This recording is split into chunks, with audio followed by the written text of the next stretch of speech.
Okay, I'm back with Marvel Treasury series from issue number 15 through 21. Here's my beautiful copy of number 15 with the great John Buscema cover. No doubt, John Buscema is great with Conan. If I had to pick a second Marvel character that I would associate John Buscema with would be Conan. For sure, as I mentioned before, I think when I think of the Silver Surfer, John Buscema is top of the list as far as the artist to draw the Silver Surfer. But the second character that would fall into that category for him would be Conan. He did a ton of work for Conan, but there are a lot of great artists on Conan, so it's hard to associate anyone other than Barry Windsor Smith, even though Barry did a small amount of work. In this book, you do have the great reprint of the intro of Red Sonja, and as you can see right here, beautiful splash page by Barry Smith, just gorgeous, absolutely gorgeous. And you can't help but love the way Barry drew the book. And then of course inside you also have stories and art by other artists. Right here you have one where it's actually drew by Jill Kane, and then ink. Look at this, Neil Adams, Pablo Marco, and Vince Coletta. So Conan tend to have a lot of people working on the books. There are so many artists that work on both the Conan book as well as Savage Swords of Conan. Great magazine, no doubt. But that's what makes this issue special. Is a reprint of the intro of Red Sonja. I think that's how I pronounce her name. I'm not sure. Here's number 16, my beautiful copy. I love this book. They are a lot of fun to go through. It's basically the intro of the Defenders reprinted. My biggest gripe, I guess, with the Defenders are, for the most part, I never enjoy the artwork in the books. The story is good, but there's a problem with the arts inside. I am never a big fan of most of the artworks with the series. I just started reading them, and the story is good. I enjoy the characters. The only member of this team that I don't care for is, of course, Submariner. He was never my favorite character in any series, including Tales to Astonish. But I like the Hulk. I like Doctor Strange, even the Surfer, Valkyrie. So it's a lot of things about this team that I like, and as well as the story. But I felt that the artwork inside is just weak. Not just inside this book, but for the entire series in general, is weak, in my opinion.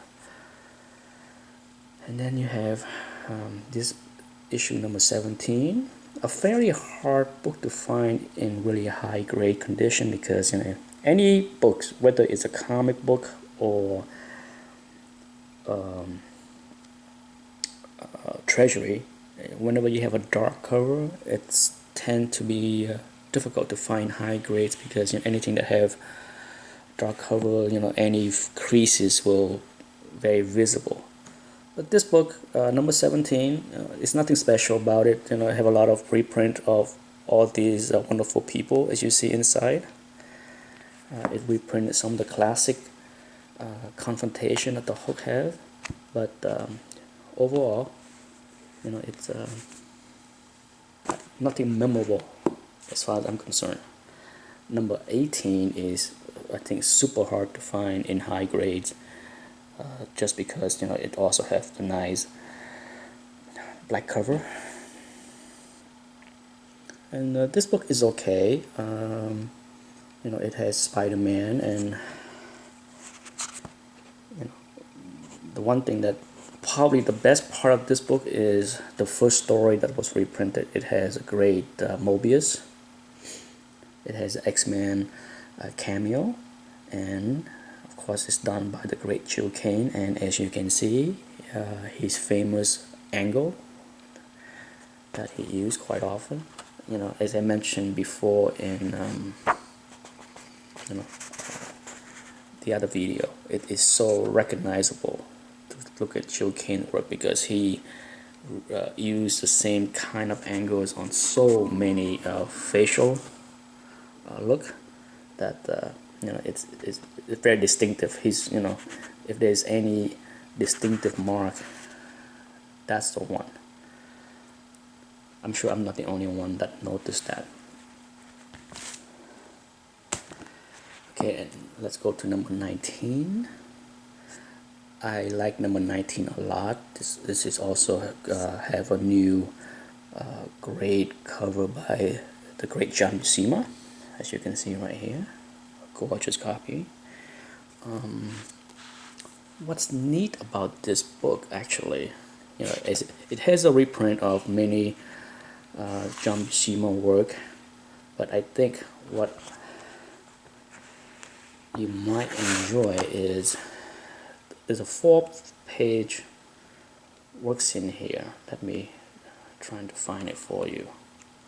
That is just gorgeous, and I like to do some more research on this artist right here. Right here,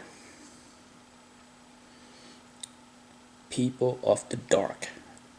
As you can see, let's look at this art right here.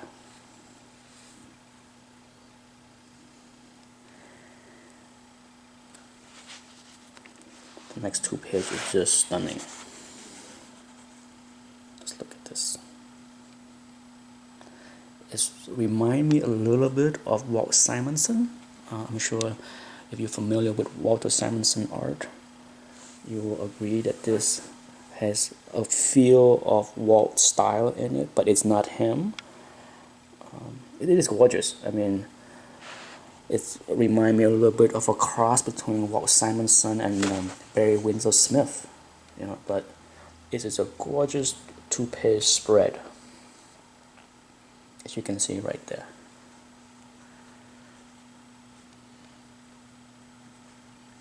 And it's just a short 4-page reprint. Let's see. And this is the last page. But it's really beautiful. I mean, I like to do some more research on this one artist and find out what other work he has done. But like I said, it's definitely very nice. And as far as his style, as far as his name, right there, A Man Called Cormac. I'm not sure if I ever heard that name before, but it is stunning. It is really nice.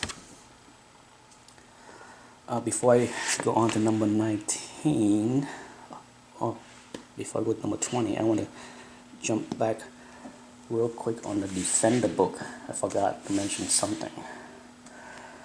The neat thing about the Defender books, as far as many of the Treasury, is they do include new arts pin-ups in many of the issues. And as poor as the art is, in my opinion, of many of the Defenders book, as well as the reprints, what's cool, if I can find it, about this book, just when I need to find it, I can never find it. There's a pin up in here by the King that is really beautiful.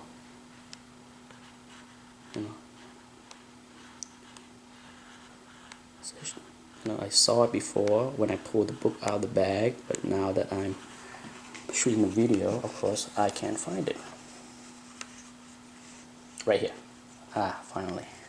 It's a double page spread pin-up of the Defenders by Jack Kirby. Gorgeous. I love that Hulk. Look at that. That's classic Jack Kirby right there. Beautiful. And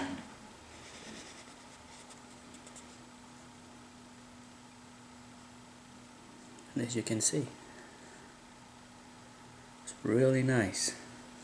I think, as far as the inside art, these 2 pages are the best art for this reprint. Okay, let's move on real quickly to number 20. Number 20, once again, showcase the Hulk. The Hulk, I'm just guessing here, but this is during the time when the Hulk was very popular on TV, so it seemed like every other book, every other Treasury is a reprint of the Hulk storyline. But as you can see, this is a beautiful copy of number 20. The content inside is nothing special in my opinion. It's a reprint of some of the Hulk issues. And last but not least is number 21. Probably one of my favorite Treasury cover because it has one of my favorite character, Galactus. This is a gorgeous book, as you can see. Really good looking book. And it has, of course, a great John Buscema art inside, as well as a great inking job by Joe Sinott. I think Joe Sinott is a great inker. He inked a lot of Silver Age books, and many of these artists, from Jack Kirby to John Buscema to John Romita, many of them are very good inker themselves. But I think Silver Age Marvel, for sure, Joe Sinott is fantastic. He's head and shoulder above Vince Colletta and other inkers at the time for Marvel. So this book is great. It has the great battle with Galactus, and of course you have the Silver Surfer appearance, which I love because you can't look at this. This is an awesome full page drawing. Fantastic. And of course, I can't go without a beautiful shot of the Silver Surfer.